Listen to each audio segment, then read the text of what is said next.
Hi, everyone. Judge Andrew Napolitano here for Judging Freedom. Today is Monday, June 26th, 2023. It's 11 o'clock in the morning here on the East Coast of the United States. A very busy and much in demand Colonel Tony Shaffer joins us now. Tony, always a pleasure, and thank you for coming here. Judge, always a pleasure to join you. So, what happened over the weekend in Russia, as you see it? Well, I think what we saw was a natural outcome of Tony Soprano style politics at a nation state level. I've said on your show multiple times that Putin's a thug. He's surrounded by thugs. Oligarchs are thugs. So if you can imagine, and I've been using this analogy, if you will, the Hunt for Red October meets the Sopranos. There's elements of nationalism. There's elements of thuggery.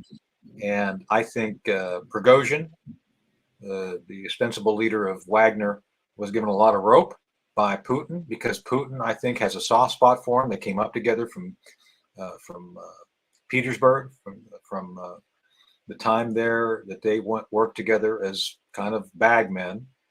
And I think that what we saw was a natural outcome of where Prigozhin thought he had more support, more ability to collapse the Russian government than he did. The three things he didn't have, which was necessary, that is Prigozhin, to be successful, was other leaders within Russia.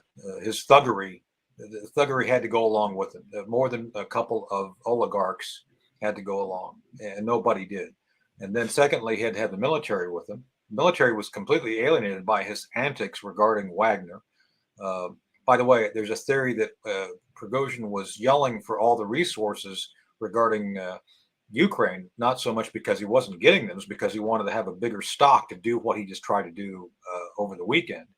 And then third, the Russian people. I don't think the Russian people were convinced that Putin needed to be replaced. So I think those are the things that actually played out and are still playing out. I don't think the thing with Prigozhin's done yet. I don't think him going to Belarus is the end of the story.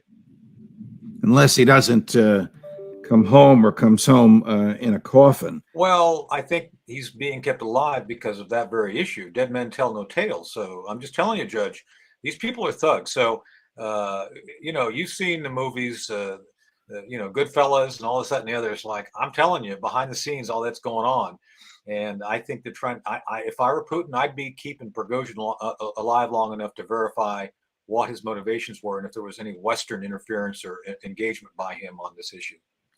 What Western interference do you think there might have been? Do you think do you think American intelligence was involved? And as you know, leaders of American intel met with the Gang of Eight. Yeah, that's the members of Congress, Republican and Democrat leaders on the House and Senate Intelligence Committees, and the Speaker of the House and the Democratic leader in the Senate, the eight of them. It's sort of a Congress within a Congress. The law requires major intel and military developments to the extent the government knows about them ahead of time to share them with these people. Yeah, they can't tell the rest of Congress and they can't tell the public, but somehow that's what the law requires. I think there's a movie about him called The Star Chamber. Right. What were they told on Wednesday? So look, I'm waiting for verification of my sources, but so far there's a rumor, or I think some level of disclosure by the Biden administration that they have foreknowledge of Prigozhin's plan. If that's true, if they had foreknowledge, the question becomes, okay, were you part of that? Did you encourage him? Were you actually doing something that is akin to a covert action? And by the fact that you saw the Gang of Eight, or whatever you want to call it, this, and I know you're talking about, because my operations had to be briefed to them too back in the old days, because my operations were off the books, and so the answer is, if they were briefed, it's probably more than simple intelligence involvement or intelligence reporting. You are of the view that in the Western press or the Western world, Putin looks weaker this morning than he did Friday morning. I am, but I'm not. I mean, so yes and no. This is where there's a number of historic references I've been citing in the media. First, de Gaulle, Charles de Gaulle in 1961 had a military coup that actually he came out of stronger. Erdogan, the president of Turkey, had one a couple of years ago, and he came out of it just fine. And then there's on the other side of this, there's Gorbachev. Gorbachev, as you know, 91 had the military coup, and he recovered. Boris Yeltsin and others helped him, but then he lost power, and Yeltsin took his place. So there's no clear indicator this close to the event of how things are going to go. With that said, my friend Blaine Holt and I were on Newsmax on Saturday and Sunday both, and we said on Saturday, this is not going to last long. We don't see any power behind Prigozhin to make it work. And sure enough, I mean, I think even he and I were shocked that the next morning we're talking about it like it's already done. Yeah. So it was very clear that he came back rapidly, and that indicates to me that the bureaucracy and the military and the people are still on Putin's side. So I think, Judge, there's too many people with aspirations of having Putin gone, reporting as if it's going to happen, rather than trying to analyze, like we're doing right now, the situation for what it is. So if you define government as the entity that has a monopoly on force or a monopoly on violence in a geographic area, Putin continues to have that monopoly, and even 25,000 of Prigozhin's troops couldn't cause him a pinprick. I mean, they said they were Right. marching. Were they literally walking from Rostov-on-Don to Moscow, or were they in vehicles on a highway? Now they were in vehicles, but again, 1,000. They started off with 1,000 kilometers. That's no small distance, and their roads aren't as nice as ours. Just saying. And I think that some things happen. First off, I think there's indicators the Chinese may have played a role in this. Remember, Judge, the Chinese have a lot of influence over everything at this point. It is what it is. I'm not here to make a commentary to it. I'm just saying it is what it is. Wagner is a major client of the Chinese. The Chinese use Wagner not just for security. Wagner have become another tool shared by Russia of foreign policy. Wagner was created by a combination of the GRU and Putin. They are designed to do off-the-book stuff. The Chinese don't have any analog of that yet. I'm not saying they won't have, but they don't have it as directly. Not a paramilitary force that can go in and do special operations types things. They don't have that yet. So I think as much as anything, the effects of Wagner is important to China's foreign policy. So the idea that Wagner is going to get off the rails and go take over a country, I don't think the Chinese wanted that. And I think some folks probably got involved from the China side on this too. Prigozhin's angry videos, was he speaking to fearful and impatient troops, or was he speaking to the Russian public, or was he speaking to right-wing elitist oligarchs that want a heavy hand in Ukraine and the war over tomorrow? All the above. Look, he actually said some truth in some of the missives he did. I mean, one of the latest ones he talked about being a lie. It's about nationalism and supporting the people. I've always said it's about resources. More than anything, Putin understands that if those gas and oil reserves under the Ukrainians are used to make money for Ukraine, that's going to be a net competitor. Putin's a thug. He's not going to want that. So, of course, he's going to drape it in nationalism. There's no news there. But I think Prigozhin's constant complaining really did essentially just basically get him to the point of where nobody wanted to deal with him. And I don't believe for a minute that I think Prigozhin was encouraged maybe by his own ambitions. I think he wanted to be eventually the defense minister. Remember, Judge, this guy is essentially a street vendor who understood how to do food and do deals on the street in Petersburg that came up with Putin. He has no military experience. He's a gangster. So I think maybe in his own ham-handed way, he thought he could use different mechanisms to become more powerful within Russia. I think he overplayed his hand. Is he long for the world, Prigozhin? I wouldn't be taking any high tea anytime soon, like it happened back at one of the other guys got a good dose of plutonium-210. So, as a matter of fact, plutonium-210 has been used several times to take out adversaries of Putin. And yeah, I think him going to Belarus is a waypoint. I think he's a dead man walking. I don't think you challenge the king and come away with a nice lifestyle after. I think he is limited, and I think they want to find out what he knows before they do anything to him.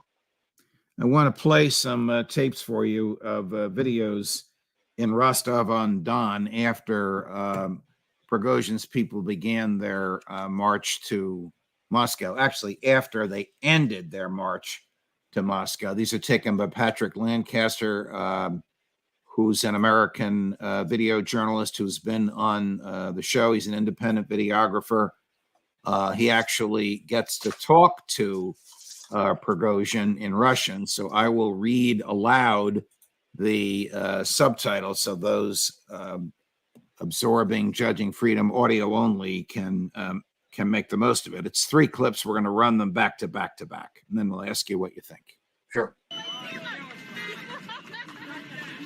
Penny, God help you, dear. Thank you. We pray for you all. Thank you. We are with you. How was the result for today? What? How was the result for today? What's next? No, the result. Oh, the result is normal. Normal. We energize them all. Good luck. Take care. Take care. What do you think about the Wagner? They are nice guys, really. Yes, we were not afraid at all. We are people of the same blood. What is the situation? Super, great, top level. No problems today? No problem. Can you tell us again? You know, there is no conflict. Everything is great. We love our president. You are just kidding, perhaps, to pick us up. Our president is the best one. We love Wagner and our defense minister. Wagner is the strongest assault group in the world. Was I afraid? No. What is the situation? Effing great. Really good. What are you going to do now? Work. Really? Keep working. Guys, you are great. This is also a victory. No matter who says what, we will win. So by noon, we were terrorists, and in the afternoon, we are great guys. Come on. You know yourself.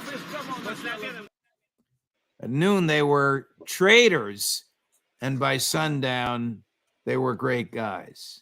A brilliant move on the part of Putin, or they were eyeball to eyeball and Putin blinked? Putin referenced, and I don't think he referenced without concern, the 1917 revolution in his speech on, I don't know, I'm not familiar with their times. It was either late Saturday, early Sunday, during the time this thing was still going on. He referenced the 1917 revolution. Now, he didn't say which one. In 1917, Judge, I'm sure you recall, and I'm not sure if the audience will, is that they had the removal of Tsar Nicholas in March, which was the initial revolution, Lenin and the people overthrowing the Tsar. And then in the October Revolution, they threw Lenin out. Right. Where you had then the Civil War started. Civil War lasted till 1924. So he invoked 1917 without clarifying what he really meant.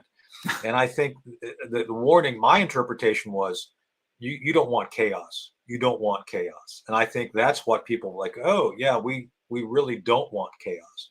And for better or for worse, he's recovered the economy. By all accounts, the economy is bouncing back from the sanctions. He's creating new friends and allies. You know, the Indians are coming around. Erdogan's coming around. By the way, I think Erdogan's going to be the first guy back in his camp because of Erdogan surviving his coup. And then I think the Chinese, you know, they're going to look at this a little bit, but I think they're going to move back into helping Putin. So I think he used that for purposes of reminding everybody how dangerous things can become if you have an influence trying to upend a legitimate government. Here's the CIA's man in the State Department, otherwise known as Secretary of State Tony Blinken, on CNN yesterday. We've seen this aggression against Ukraine become a strategic failure across the board. Russia is weaker economically, militarily. Its standing around the world has plummeted. It's managed to get Europeans off of Russian energy. It's managed to unite and strengthen NATO with new members and a stronger alliance. It's managed to alienate from Russia and unite together Ukraine in ways that it's never been before. This is just an added chapter to a very, very bad book that Putin has written for Russia. Yeah, there's the neocon Bible. Is any of it true, Tony? I want to know what he's smoking. I mean, that's some good ganja there, man. I don't know if who his dealer is, but man, you need to get his name. If you're a marijuana expert, you need to find out who's giving him that. Look, I'm telling you, Putin the economy's bounced back. They're coming out of recession based on the sanctions. They have new friends and allies. They're expanding their presence in a number of places with the Chinese. The Chinese are going to be picking up the slack. Anything the Europeans don't want, Judge, China's going to take regarding energy. It's like, really? And I'm sorry, NATO is not stronger than ever. You got Sweden and you got Finland coming on, but you got the southern flank with Erdogan, who's NATO. He's now, I'd say, closer to Putin than he is to Biden regarding his politics and loyalties. So I don't see any reality there. And by the way, Ukraine is not a failure. I mean, right now they're holding what they took, and nobody's being able to budge them. So it's like militarily, I don't know what he's talking about. Should we expect an acceleration of Russian military action moving westward in order to undercut the Prigozhin criticisms of the defense minister? So the answer is I don't know. At this point, I think Putin's going to take a deep breath and take a step back and try to figure out what needs to be done. I don't see them changing strategy all that much at this point, the Russians, because what they've been doing has been effective, despite what Tony Blinken says. Sitting back and creating these layers of defense. And by the way, they've adapted. I was watching one of the experts talk about this. The Russians figured out how NATO would do breaching operations and then reset their lines of defense based on defeating that strategy, to include not even doing lines. They do like zigzags. So the moment you come up to basically defeat one line of defense, you're already kind of in another.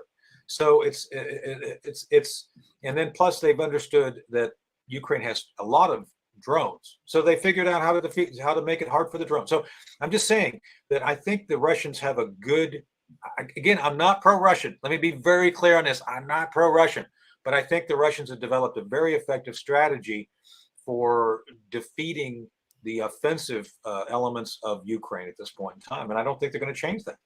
So if the CIA spies on Russian intel and Russian intel spies on the CIA, and the CIA tipped off the Gang of Eight as to what Prigozhin was up to, didn't President Putin's intel people, presumably they talked to President Putin, know what was coming?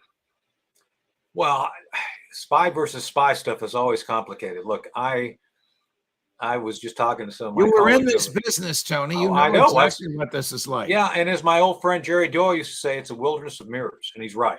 So you don't know what is reflection and what is real sometimes, Judge. And I'm speaking from experience. Some of the things we've talked about regarding Able Danger, right? The same thing. It's like there's layers within layers.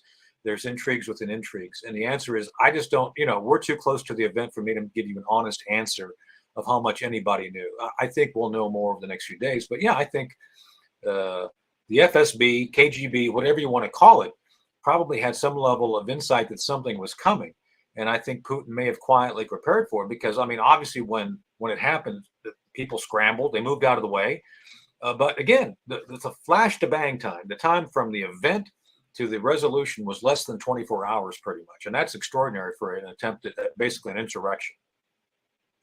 Prigozhin's people killed over 20 Russian soldiers, bona fide Russian soldiers. They shot down 12 helicopters with impunity. When is the last time something like that happened? I think it was Prigozhin trying to provoke a larger response. I have no doubt that he was trying to make it look like he's the victim. And I think that he overplayed his hand. I think there's going to be consequences for that. I don't think Putin's going to let that go. I think Putin's let it go right now to get him off the battlefield and into a position where he can can have access to him. I think that's Judge. I think that's the only reason Prigozhin's still alive is because he wants to know what Prigozhin knows. I mean, that's what I would do. Tony Shaffer, always a pleasure, my dear friend. I know you're busy and much in demand, and thanks for sharing your time with us. I always enjoy our conversations. Thank you, Judge. Oh, pleasure. We'll see you again soon. Yes, sir. Colonel Douglas McGregor, 2:45 Eastern today. More as we get it. Judge Napolitano for Judging Freedom.